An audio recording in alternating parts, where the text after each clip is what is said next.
오늘 요한일서 3장 1절에서 12절의 말씀을 중심으로 서로 사랑하라 라는 제목으로 같이 말씀을 나누고자 합니다. 요한일서 3장에 보면은 이 사랑에 대한 이야기가 굉장히 많이 나옵니다.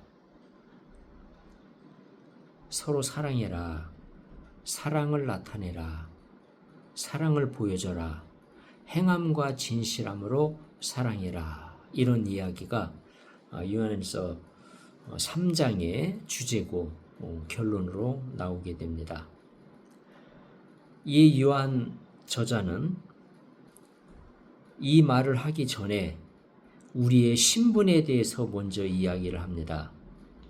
보라, 아버지께서 어떠한 사랑을 우리에게 베푸사 하나님의 자녀라 일컬음을 받게 하셨는가.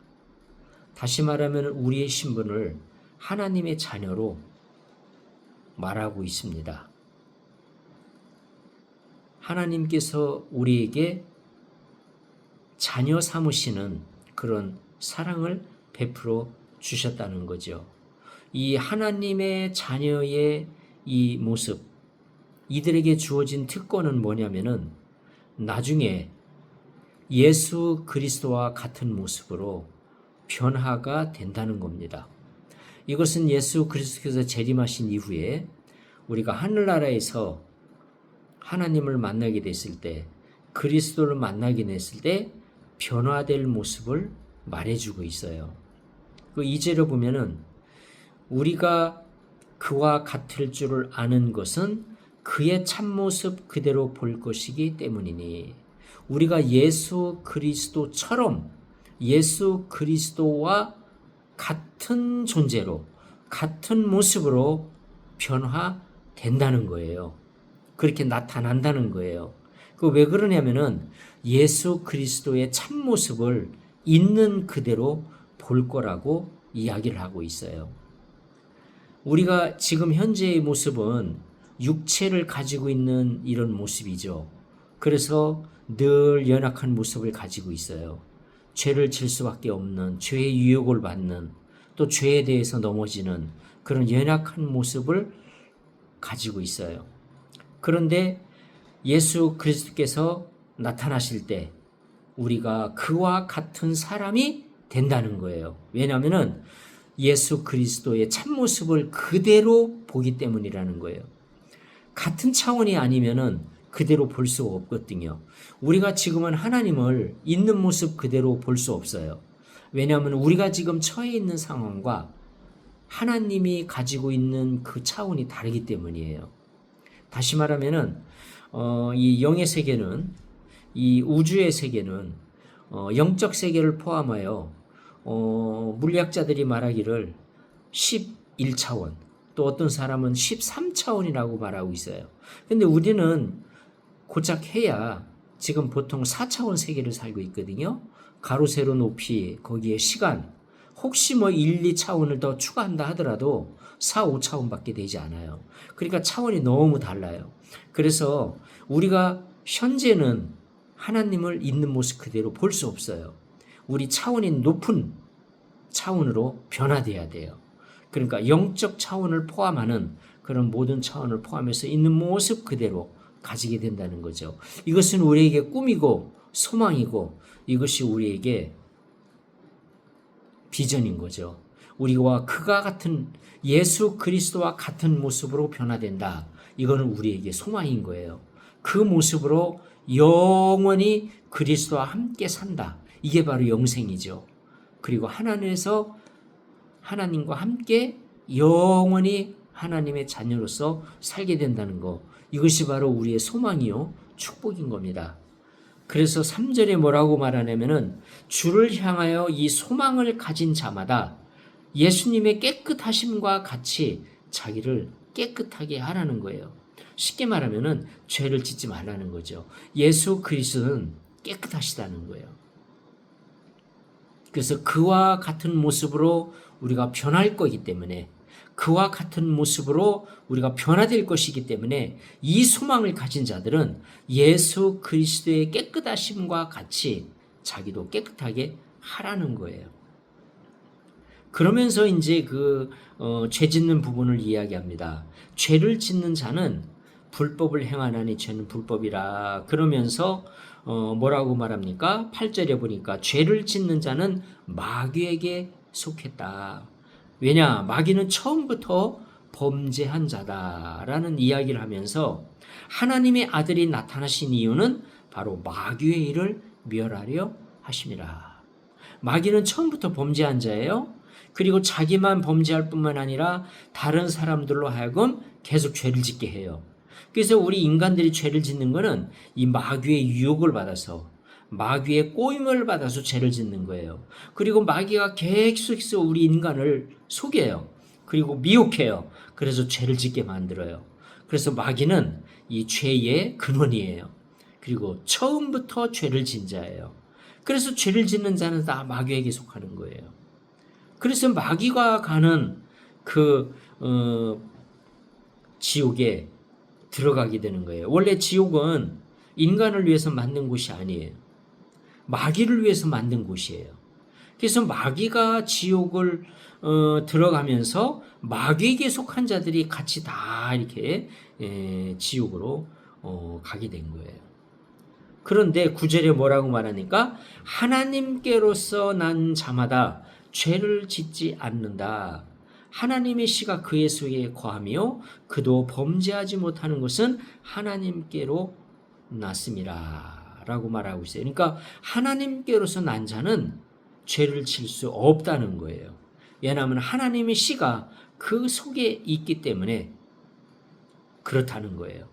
그러니까 하나님께로서 난 우리, 하나님의 자녀가 된 우리, 예수 그리스도를 믿고 예수 그리스도로 말미암아 하나님의 자녀가 된 우리는 죄를 짓지 않게 된다는 거예요. 죄를 짓지 않을 수 있는 능력을 부여받았다는 거죠. 그래서 우리로 하여금 죄를 짓지 않도록 우리 주님께서 우리에게 성령을 부어주시고, 우리가 그 성령을 조차 행하게 되면, 성령을 조차 살게 되면 죄를 능히 극복하고 죄의 모든 유혹을 이겨내고 승리할 수 있는 그런 삶을 살게 되는 거죠. 그래서 하나님의 자녀들과 마귀의 자녀들이 드러난다라고 이야기를 하고 있습니다. 그래서 여기 두 종류의 자녀들이 이제 나타나게 된다는 거예요.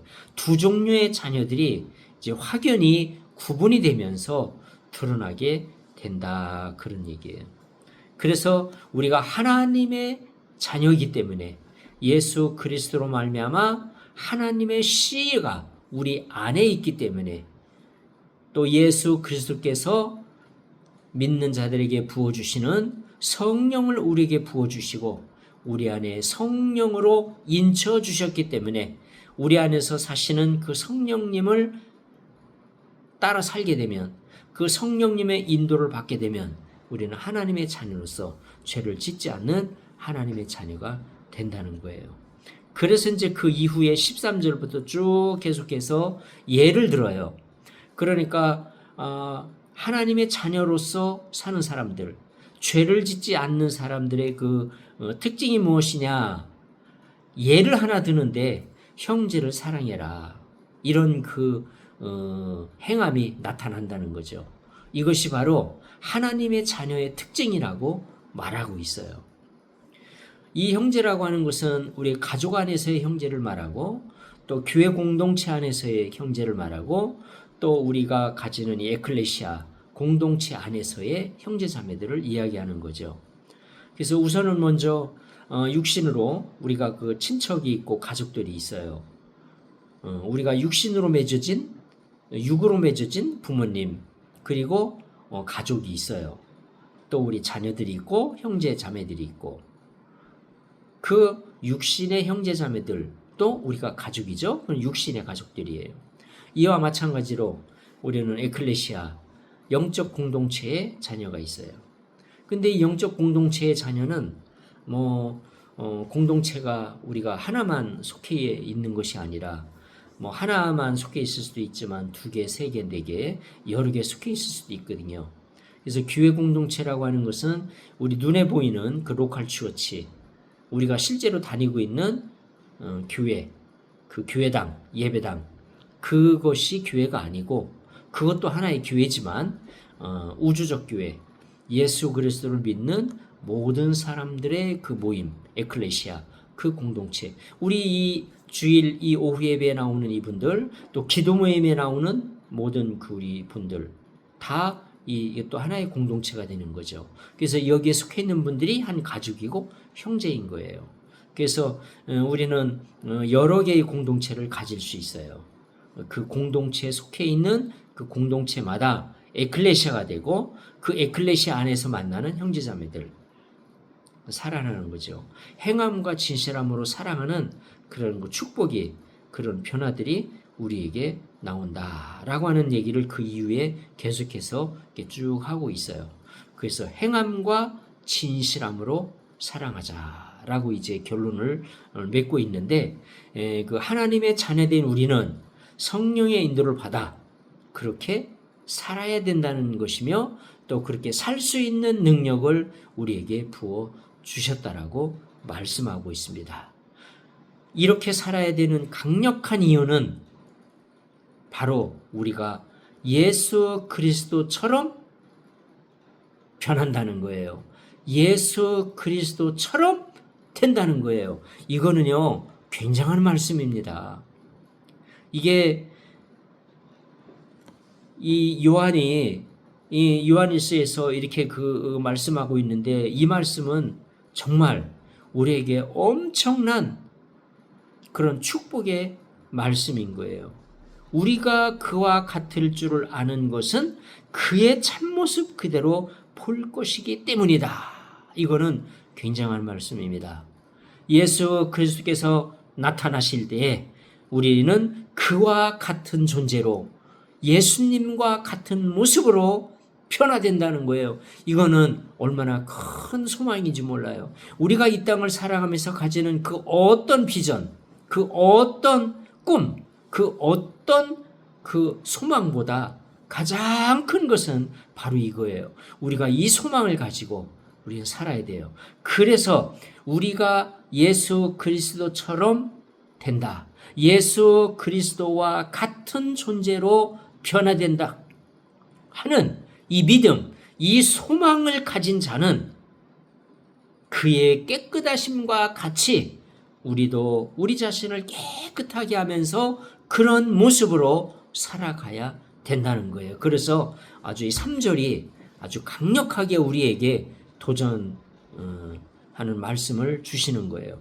주를 향하여 이 소망을 가진 자마다 그의 깨끗하심과 같이 자기를 깨끗하게 하느니라. 그래서 우리가 날마다 하루하루 계속해서 예수 그리스도의 깨끗하심과 같이 자기를 깨끗하게 하는 이런 삶을 준비하고 그런 삶을 향해서 나가는 것, 이것이 바로 우리 삶의 목표가 돼야 되고 우리 삶의 하루의 시작이 돼야 되고 이것이 하루의 삶의 마무리가 되는 우리 삶의 가장 큰 비전은 바로 여기에 있다는 것을 말씀하고 있어요. 이런 모습으로 사는 자들이 하루하루 예수 그리스도의 깨끗하심과 같이 자기를 깨끗한 삶으로 살다 보면 하나님께서 주시는 그런 그 인생의 비전, 또 인생의 목표, 인생의 방향, 이런 것들을 분별하게 되고 또 그런 모습으로 살다 보면 열매를 맺게 되는 거죠. 예수 그리스도께서 맺은 열매처럼 그런 열매를 맺게 되는 거예요. 그래서 포도나무의 열매가 맺히는 거예요. 바로 그 포도나무를 그 지시는 농부는 아버지 하나님이시고 포도나무는 예수 그리스도고 우리는 바로 뭐예요? 그 포도나무의 가지가 되는 거예요. 그래서 그 가지는 바로 그 포도나무에 붙어 있으면 열매를 맺게 된다. 그거는 결과예요. 그거는 나타나는 하나의 현상이에요. 그러나 본질은 뭐냐? 우리의 진짜 소망, 우리의 본질적인 소망은 우리가 예수 그리스도처럼 된다.